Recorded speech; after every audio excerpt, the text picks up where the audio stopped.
Ang kita lang namin dito yung pagpag, binibenta namin. Nakaisandang kami. Basta may laman pa yung konti lang yung bawak. Yun ang pagpag. Bubuod namin yung plastic, tapos yung mineral, papel, tapos yung cups. Yan.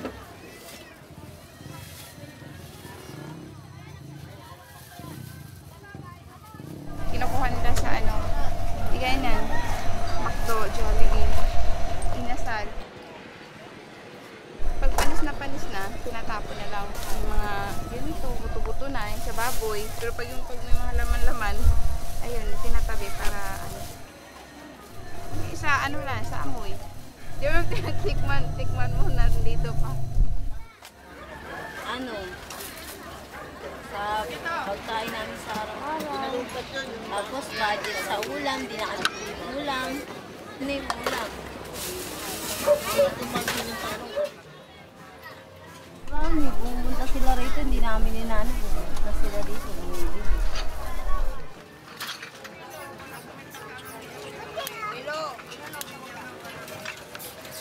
Pasok mo yan, pasok mo.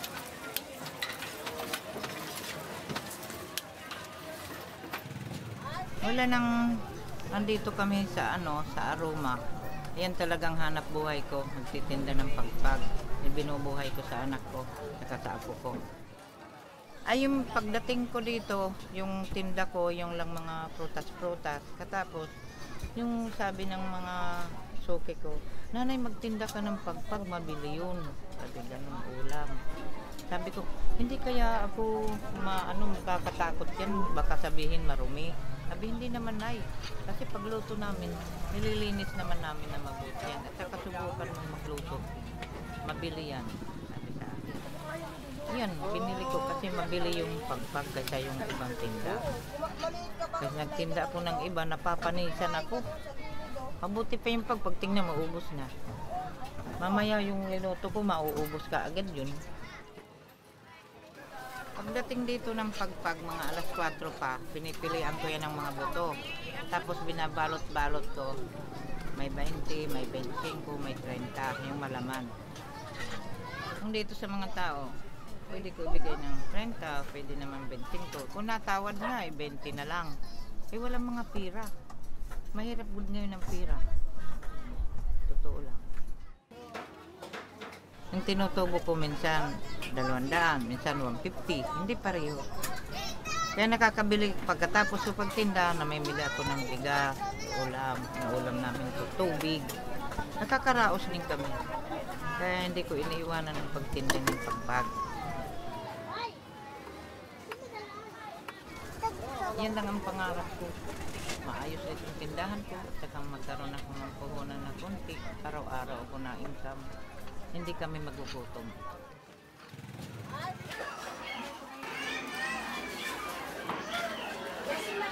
Nasa pagluluto yan. Kung marunong ka magluto, wala kang makakukuha ng sakit.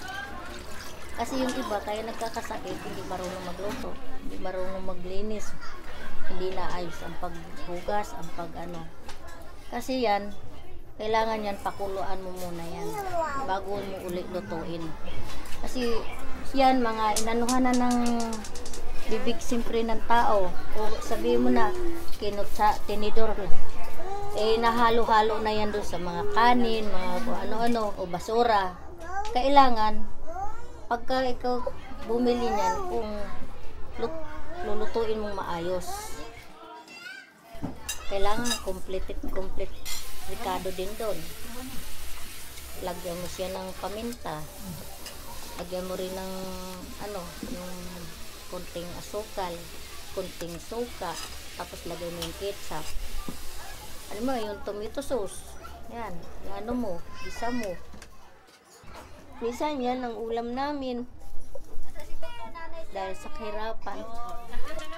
Pag nagluluto ako, hindi madalas.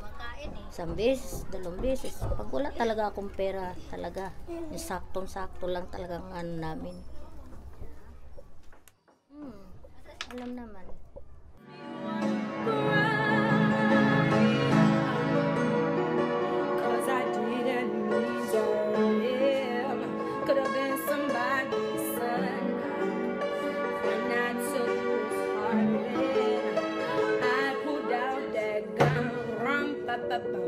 ipap